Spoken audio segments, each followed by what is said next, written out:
بسم اللہ الرحمن الرحیم۔ ناظرین کرام، نہج اسٹوڈیو کے پلیٹ فارم سے رمضان المبارک کی بابرکت گھڑیوں میں مضامین قرآن کا خلاصہ آپ کی خدمت میں پیش کر رہے ہیں۔ آج 11ویں پارے کے ساتھ حاضر خدمت ہے۔ 11ویں سپارے کا آغاز سورہ التوبہ کے ساتھ ہوتا ہے اور اس کی آیت نمبر 101 میں اور اسے آنورڈ منافقین کے کردار کو بیان کیا گیا ہے۔ یہ بات ہم نے آپ کو سورۃ البقرہ میں بھی بتائی تھی کہ 3 گروہ ہیں جن کے کردار کا تفصیل کے ساتھ قرآن مجید میں تذکرہ ہوگا۔ ایک وہ جو دین حق کو قبول کرنے والے جنہیں مسلمان یا مومن کہا جاتا ہے، اور دوسرے وہ کہ جو سیدھا سیدھا انکار کرنے والے جنہیں کافر کہا جاتا ہے، اور تیسرے وہ کہ جو نہ تو مسلمان ہیں اور نہ ہی کافر ہیں، وہ درمیان میں ہیں، انہیں منافق کہا جاتا ہے۔ منافق 2 طرح کا ہوتا ہے۔ ایک وہ ہے کہ جس کے عقیدے میں نفاق ہے، یعنی وہ دل سے تسلیم ہی نہیں کرتا اللہ اور اس کے رسول صلی اللہ علیہ وسلم کو، لیکن کسی مصلحت کے تحت یا کسی شرارت کے نقطہ نظر سے اس نے اسلام کا لبادہ اوڑھ رکھا ہے۔ اسے اعتقادی منافق کہا جاتا ہے۔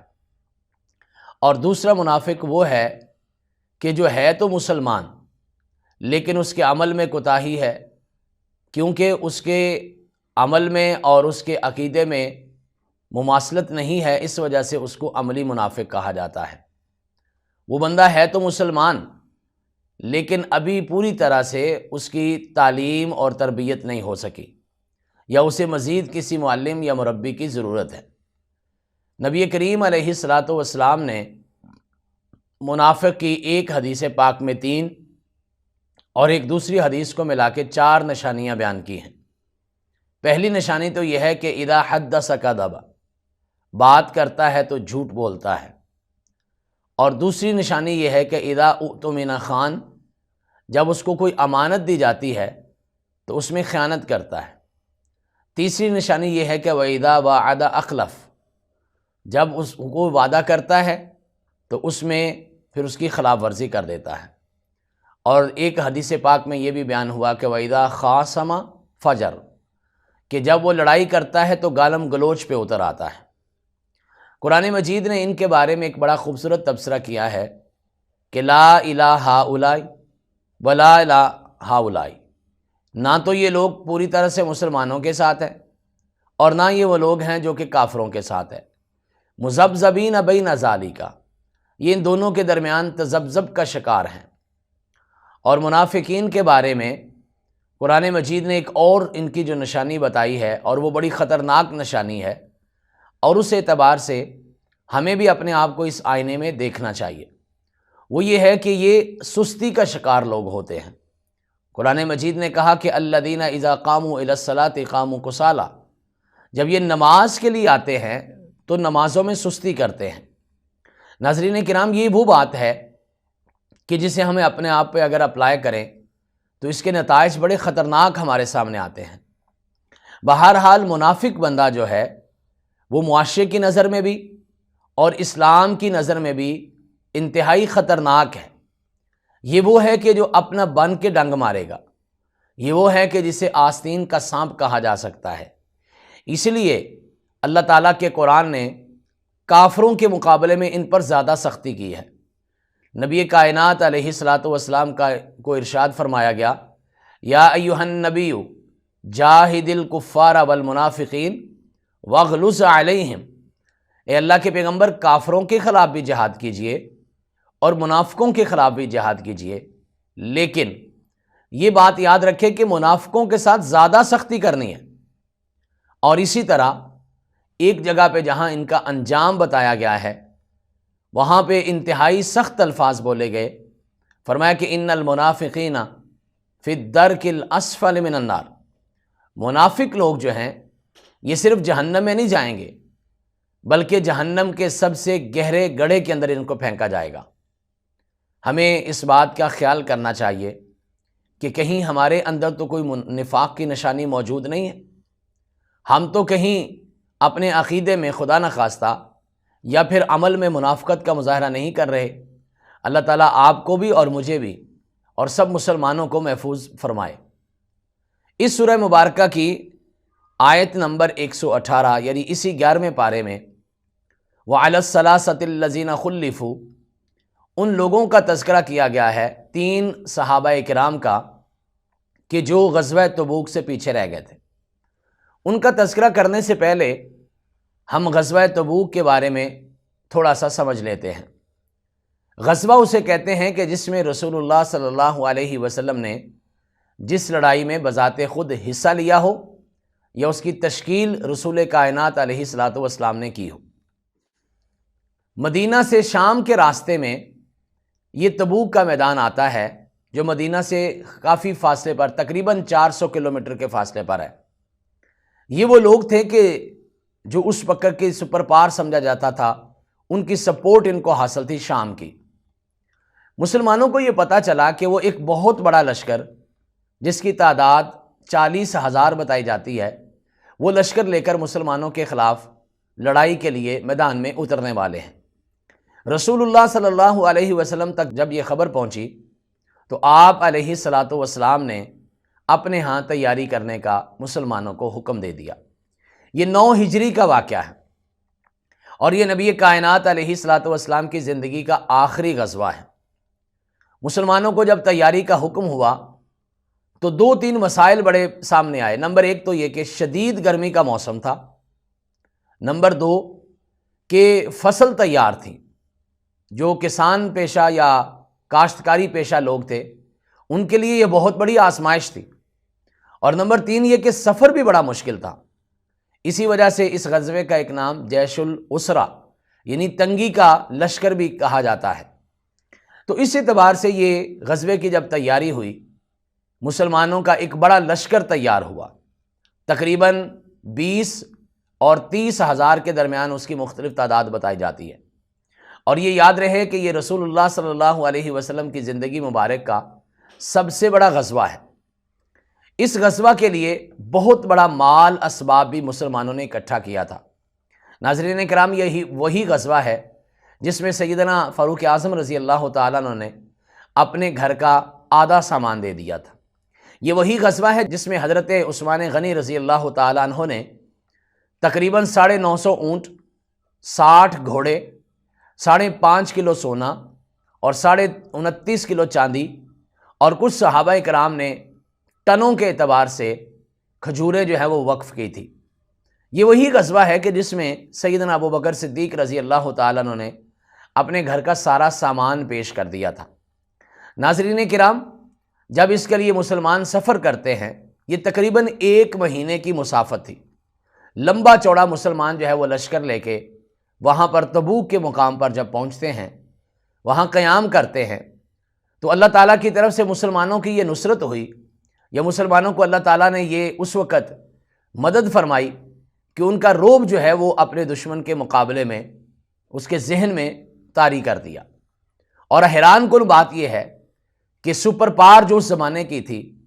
مسلمان وہاں پہ 20 دن قیام کر کے بیٹھے رہے، لیکن وہاں کی سپر پاور جو ہے وہ مقابلے کے لیے نہیں اتری، اور مسلمان بغیر لڑائی کے اس غزوہ میں فاتح قرار پائے۔ یہ علاقہ جو ہے یہ عیسائیوں کا علاقہ تھا۔ اب جب عیسائیوں کو پہلے تو انہوں نے اکسایا ہوا تھا شام کے لوگوں نے، اور مسلمانوں کے خلاف وہ میدان میں اتارنے کی کوشش کر رہے تھے، لیکن جب یہ سارے حالات دیکھے، ان کی شکست دیکھی، مسلمانوں کی کامیابی دیکھی اور فتح کو دیکھا، تو یہاں کے بہت سارے لوگ جو ہیں اس قبیلے کے، جو غسان قبیلہ یہاں پہ موجود تھا، وہ مسلمان ہو گئے۔ نبی کریم علیہ الصلوۃ والسلام یہاں پر کچھ صحابہ کرام کو ان نئے مسلم جو لوگ تھے یا نئے جو مسلمان ہوئے تھے ان کی تربیت کے لیے یہاں پہ چھوڑ دیا اور واپس جو ہے وہ تشریف لے آئے۔ اس غزوے کے حوالے سے جو قرآن مجید نے ایک واقعہ بیان کیا ہے وہ یہ ہے کہ 3 صحابہ کرام، جس میں حضرت کعب بن مالک، حضرت امیہ بن ہلال اور حضرت زرارہ بن ربی، یہ 3 وہ صحابہ کرام تھے جو اپنی محض سستی کی وجہ سے پیچھے رہ گئے۔ کعب بن مالک رضی اللہ تعالیٰ عنہ اپنے بڑھاپے میں، جب ان کی بینائی بھی ختم ہو چکی تھی، اپنے بیٹے کو یہ واقعہ سنایا کرتے تھے اور ساتھ یہ کہا کرتے تھے کہ اس سے پہلے کوئی ایسا غزوہ نہیں ہوا کہ جس میں میں شریک نہ ہوا ہوں، بس میں ہر روز تیاری کے لیے نکلتا، لیکن پھر میرا ارادہ کسی وجہ سے بدل جاتا، اور یہ کرتے کرتے سستی کا شکار ہو کر ہم لوگ پیچھے رہ گئے۔ ناظرین کرام، یہاں بھی توجہ فرمائیں، پورے واقعے میں جو سب سے بڑا کردار تھا جس چیز کا، وہ سستی تھی۔ سستی ایک ایسا گناہ ہے کہ جسے ہم بالکل بودر نہیں کرتے، اس کی ٹینشن نہیں لیتے اور سمجھتے نہیں ہیں کہ شاید یہ گناہ ہے، لیکن اتنا بڑا گناہ ہے کہ جب یہ لوگ پیچھے رہ گئے تو نبی کریم علیہ الصلاۃ والسلام نے ان کا سوشل بائیکاٹ کر دیا، ان کے رشتہ داروں کو، ان سے متعلقہ لوگوں کو، پوری سوسائٹی کے لوگوں کو،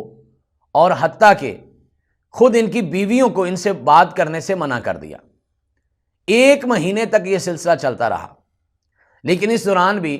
بہت خوبصورت باتیں سامنے آئیں۔ ایک تو صحابہ کرام کا وہ ڈسپلن، سوشل ڈسپلن کائنات کے امام علیہ السلام نے کیسا قائم کیا تھا، کیسی ان کی دین اسلام کے ساتھ کمٹمنٹ تھی، اور کتنی بڑی ڈیڈیکیشن تھی کہ انہوں نے اپنے رشتوں کو بھلا دیا، حتیٰ کہ اپنے شوہروں کو بھلا دیا، اور رسول اللہ صلی اللہ علیہ وسلم کی کمانڈ کو اوبے کیا۔ اور دوسری طرف ان صحابہ کرام کا کردار بڑا خوبصورت سامنے آیا کہ انہوں نے اپنی غلطی کو منوعاً قبول کیا، شرمندگی کا اظہار کیا، بڑی پکی اور سچی توبہ کی۔ غیر مسلموں کی طرف سے اس دور میں کچھ ان سے رابطے کیے گئے، ان کو بڑی بڑی آفرز کی گئی، اسپیشلی حضرت کعب بن مالک رضی اللہ تعالیٰ عنہ کو تو ایک ملک کی بادشاہی میں حصہ بھی آفر کیا گیا، لیکن مسلمانوں کی اسلام کے ساتھ والہانہ محبت اور کائنات کے امام علیہ السلام کی اطاعت کا بے پناہ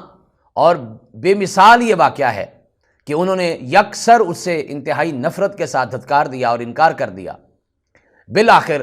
جب یہ سچے دل سے اللہ تعالیٰ سے معافی مانگتے رہے، اللہ تعالیٰ نے ان کو معافی عطا کر دی، باقاعدہ اعلان کیا گیا، ان کا بائیکاٹ جو ہے اس کو ختم کیا گیا، ان کا سماجی ریلیشن جو ہے وہ بحال کیا گیا۔ لیکن اس واقعے میں ایک اور بات یہ بھی سمجھا دی گئی کہ آپ سے جتنا بڑا گناہ بھی ہو جائے، اگر آپ سچے دل سے معافی مانگتے ہیں تو بالآخر جو ہے وہ اللہ تعالیٰ آپ کو ضرور معاف فرمائیں گے۔ ناظرین کرام، اس کے بعد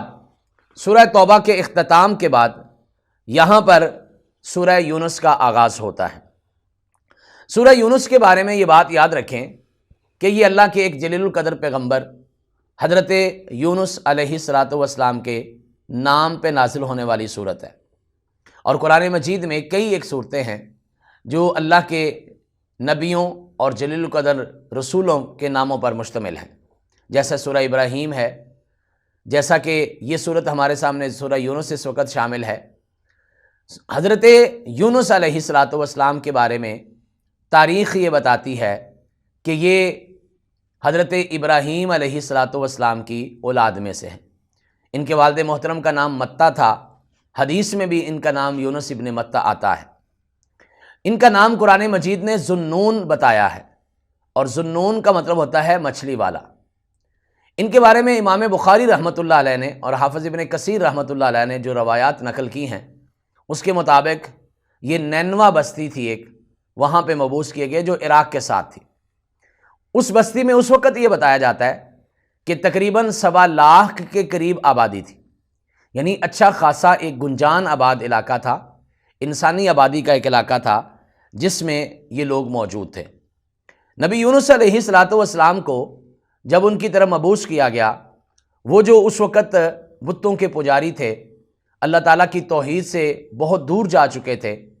اور اس وقت بہت ساری خرافات جو ہیں ان کے اندر آ چکی تھی۔ یہ بات بھی چلتے چلتے یاد رکھیے، اللہ جس علاقے میں یا جس زمانے میں اپنا نبی بھیجتے ہیں، وہ تقریباً ہر اعتبار سے انتہائی زیادہ گراوٹ کا شکار ہوتا ہے، اسپیشلی دینی نقطہ نظر سے وہ بہت ساری تباہ کاریوں کا، بیماریوں کا اور گناہوں کا مرکب ہوتا ہے۔ اسی وجہ سے جب ان کے حالات پیک پر پہنچتے ہیں، یعنی انتہائی خرابی تک پہنچتے ہیں، تو پھر وہاں پہ اللہ اپنا نبی بھیجتے ہیں، جیسا کہ ہمارے پیارے نبی صلی اللہ علیہ وسلم کے بارے میں بھی قرآن مجید میں کہا گیا کہ وَإِن كَانُوا مِن قَبْلُ لَفِي ضَلَالٍ مُبِينٍ، بڑی واضح گمراہی تھی جب اللہ کے پیغمبر علیہ الصلاۃ والسلام کو مبعوث کیا گیا۔ یونس علیہ الصلوۃ والسلام نے اس قوم کو اللہ کے عذاب سے ڈرایا، احکامات سے آگاہ کرنے کی کوشش کی، سال ہا سال تک یہ سلسلہ چلتا رہا۔ لیکن بہت ساری باقی قوموں کی طرح یہ قوم بھی اس وقت گناہ کے اندر اس قدر ملوث تھی یا اللہ تعالیٰ کے بغاوت کا اتنا شکار تھی کہ انہوں نے یونس علیہ الصلوۃ والسلام کی بات کو ماننے کی بجائے الٹا ان کو دھمکیاں دینا شروع کر دیں، اور ان کے بارے میں یہ کہنا شروع کر دیا جو تقریباً تمام نبیوں کو کہا گیا کہ آپ ہی کو اللہ نے ہمارا نبی بنانا تھا، آپ تو ہمارے معاشرے کے کوئی بہت بڑے آدمی نہیں ہیں، نعوذ باللہ ثم نعوذ باللہ۔ یونس علیہ الصلوۃ والسلام نے کئی ایک سال تک، جس کی بعض روایات میں سینکڑوں سال بھی مدت بتائی جاتی ہے، انہوں نے ان کو تبلیغ کی، لیکن انہوں نے یکسر ماننے سے انکار کر دیا۔ نبی یونس علیہ الصلوۃ والسلام پھر بالآخر ان کے لیے بد دعا کرنے پر مجبور ہوئے، اور انہوں نے ان کو بتا دیا کہ تم ضرور اللہ کے عذاب کا سامنا کرو گے، اور بلکہ یہ بھی بتا دیا کہ تم فلاں دن تمہارے پر عذاب نازل ہونے والا ہے۔ اب وہ قوم جو ہے، جب عذاب کا دن قریب آ گیا، ان کی پریشانی بڑھ گئی، اور وہ جیسے بھی تھے، جب انہوں نے دیکھا کہ ایک بادل ان کے اوپر سایہ کیے ہوئے ہے۔ یہ بات یاد رکھیں کہ اس سے پہلے لوط علیہ الصلوۃ والسلام کی قوم تباہ ہو چکی تھی، اور صاف ظاہر ہے کہ اس کے قصے پوری دنیا میں عام تھے، جو ان لوگوں کو بھی پتا تھے۔ جب انہیں یہ پتا چلا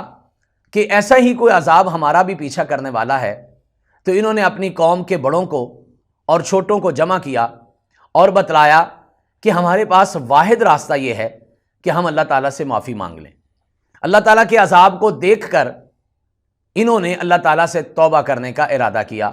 اور پھر باہر نکلے، اور ساری قوم نے ایز اے ہول اجتماعی طور پر انہوں نے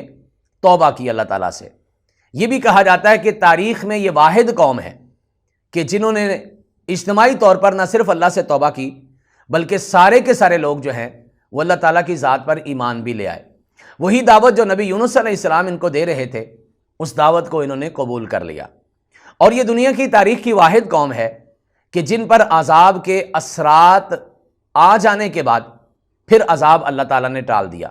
اللہ مالک کائنات نے ان کی توبہ کو قبول کر لیا۔ پھر یہاں پہ ہمیں یہ بات سمجھنا ہوگی کہ توبہ کتنا بڑا عمل ہے کہ اللہ کے نبی کے کہنے کے بعد، اللہ کے عذاب کے آ جانے کے بعد، اس کی شروعات ہونے کے بعد بھی اگر سچے اور پکے دل سے توبہ کی جائے تو پھر بھی اللہ تعالیٰ معاف کر دیتے ہیں۔ اور اگر کسی قوم کو اجتماعی نقصان کا سامنا ہو، اگر وہ اجتماعی طور پر توبہ کریں تو اللہ تعالیٰ ان کی اجتماعی توبہ بھی قبول فرماتے ہیں۔ اس لیے نبی کریم علیہ الصلوۃ والسلام نے یہ فرمایا تھا کہ انسان کی موت کی آواز آنے سے پہلے اس کی توبہ کو قبول کیا جائے گا۔ اللہ تعالیٰ آپ کو اور مجھے توبہ کرنے کی توفیق بھی دے اور پھر اس کو قبول بھی فرمائے۔ نبی یونس علیہ الصلوۃ والسلام یہاں قوم کو دھمکی دے کر اس علاقے سے جا چکے تھے۔ آگے قریب ایک سمندر تھا، وہاں دیکھا کہ ایک کشتی تیار ہے، آپ کسی دوسری جگہ پہ جانے کے ارادے سے اس کشتی میں سوار ہو گئے۔ کشتی میں اور بھی بہت سارے لوگ سوار تھے، بہت سارا ساز و سامان بھی تھا۔ اتفاق یہ ہے کہ جو کشتی جب تھوڑا سا آگے چلتی ہے تو اسی دریا میں بہت زیادہ لہریں آتی ہیں اس سمندر میں، اور وہ کشتی جو ہے وہ ہچکولے کھانے لگتی ہے۔ انہوں نے اپنے تئیں یہ سوچا کہ کشتی اوور لوڈ ہے تو شاید اس کے تباہ ہونے کا زیادہ چانس ہے، لہٰذا انہوں نے فوری طور پر یہ فیصلہ کیا کہ اپنا سارا ساز و سامان جو ہے یہ ہم پانی میں پھینک دیتے ہیں، اور ایسا ہی کیا گیا۔ اس کے باوجود بھی کشتی جو ہے وہ سنبھل نہ پائی، تو پھر انہوں نے یہ فیصلہ کیا کہ کسی ایک بندے کو پانی میں پھینک دیا جائے تاکہ اس کا بوجھ اور کم ہو جائے۔ قرآن اندازی کی، جناب یونس علیہ الصلوۃ والسلام کا نام نکل آیا، چونکہ وہ تقریباً اس علاقے کے لوگ تھے۔ انہوں نے یہ کہا کہ یہ بندہ تو اچھا ہے، اس کے بارے میں تو اس طرح کا نہیں سوچا جا سکتا۔ انہوں نے دوبارہ قرآن اندازی کا فیصلہ کیا۔ حضرات، اتفاق کی بات یہ ہے کہ 3 دفعہ قرآن اندازی کرنے کے بعد بھی نبی یونس علیہ الصلوۃ والسلام کا نام ہی نکلا، اور بالآخر انہیں خود پانی میں چھلانگ لگانا پڑی۔ جب یہ پانی میں چھلانگ لگاتے ہیں تو اللہ تعالیٰ کی حکمت سے اسی پانی کے اندر ایک بہت بڑی مچھلی تھی، ہوت، جس کا نام ہوت مچھلی کو کہتے ہیں لیکن بہت بڑی مچھلی کو کہا جاتا ہے، اس نے ان کو نگل لیا اور اپنے پیٹ کی جھلی میں بند کر لیا۔ اللہ تعالیٰ نے اس مچھلی کے دل میں یہ القاء کیا کہ نبی یونس علیہ السلام کو کسی قسم کا نقصان نہیں پہنچنا چاہیے۔ مختلف تفسیری روایات میں یہ بات موجود ہے، 3 دن تک وہاں رہے، پھر اس مچھلی نے آپ کو نگل دیا سمندر کے کنارے پر، اور آپ انتہائی کمزوری کی حالت میں وہاں رہے، اور اس کے بعد پھر ان کو جو ہے وہ صحیح ان کی صحت بحال ہوئی اور وہ واپس پلٹے۔ ناظرین کرام، یہ ایک ایسا واقعہ ہے، قرآن مجید کا بڑا حیران کن واقعہ ہے کہ سائنس نے بڑی دیر تک اس کا انکار کیا، لیکن 1953 میں جا کے امریکہ کی ایک دریا میں بالکل اس سے ملتا جلتا واقعہ پیش آیا۔ ایک شخص جو ہے وہ وہاں پہ ایک کشتی جہاز جو ہے وہ سمندری طوفان کا شکار ہوا، ایک شخص غائب ہو گیا، اور وہ 3 دن کے بعد اسی سمندر کے کنارے پر ان کو ملا، اور اس کی حالت بھی بالکل دگرگوں تھی، انتہائی کمزور حالت تھی۔ اور پھر جب اس کو ہاسپٹلائز کیا گیا، اس کا علاج کیا گیا، صحت بحال ہوئی، تو اس نے واقعہ یہ سنایا۔ اس نے یہ سنایا کہ میں جب پانی میں گرا ہوں تو مجھے ایسا لگا ہے کہ جیسا کوئی میرے ارد گرد لیکوڈ موجود ہے، اور ایک غار کی شکل میں اس کے اندر دھنستا چلا گیا ہوں، لیکن وہاں پہ آکسیجن اتنی موجود تھی کہ میں سانس لے سکتا تھا، اور پھر اس کے بعد مجھے دریا کے باہر اگل دیا گیا، اور اس طرح سے یہ ثابت ہوا کہ شاید وہ کسی مچھلی کا پیٹ تھا جس میں یہ بندہ چلا گیا، پھر باہر اس کو پھینکا گیا، پھر اس کی طبیعت بحال ہوئی۔ اس نے یہ واقعہ سنایا تو پھر وہاں پہ موجود مسلمانوں نے یہ بات بھی بتائی، اور وہ لوگ جو ہیں وہ چونکہ سابقہ آسمانی کتابوں میں بھی یہ واقعات پڑھ چکے تھے، تو وہ سمجھنے پہ اور ماننے پہ مجبور ہوئے کہ ہاں یہ وہی صورتحال ہے، یہ وہی واقعہ ہے کہ جو کہ آسمانی کتابوں میں بھی بیان ہوا ہے، اور نبی یونس علیہ السلام کے حوالے سے یہ تفصیل موجود ہے۔ ناظرین کرام، اللہ تعالیٰ کی حکمت دیکھیے کہ اللہ تعالیٰ نے کتنی کامیابی کے ساتھ جدید دنیا کے لوگوں کو قرآن مجید کی حقانیت سے روشناس کروایا، اور دنیا کے سامنے قرآن مجید جو ہے وہ اپنی پوری حقانیت سے پیش آیا۔ اللہ تعالیٰ ہمیں بھی قرآن مجید کے واقعات کو، تماثیل کو، بیانات کو، تعلیمات کو سمجھنے اور اس پر عمل کرنے کی توفیق عطا فرمائے۔ وآخر دعوانا ان الحمد للہ رب العالمین۔